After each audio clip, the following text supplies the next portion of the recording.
Vote গণনার নির্ধারিত সময়ে স্ট্রংরুম খোলার প্রস্তুতি নিচ্ছিলেন নির্বাচন কর্মকর্তারা, কিন্তু ঠিক সেই মুহূর্তেই দেখা যায় বিপত্তি। জানা যায়, যেখানে ইভিএম বা ইলেকট্রনিক ভোটিং মেশিন সংরক্ষণ করা হয়েছিল সেই ঘরের মূল চাবি খুঁজে পাওয়া যাচ্ছে না।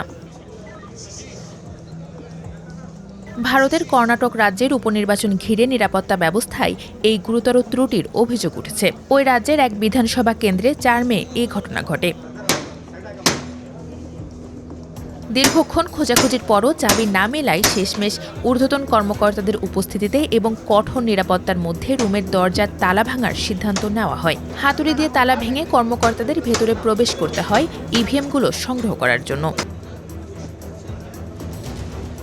এনডিটিভির প্রতিবেদন বলছে, গণনার ঠিক আগ মুহূর্তে চাবি হারিয়ে যাওয়ার এই ঘটনায় পুরো নির্বাচন প্রক্রিয়ার নিরাপত্তা ও প্রশাসনের দায়িত্ব নিয়ে বড় ধরনের প্রশ্ন উঠেছে।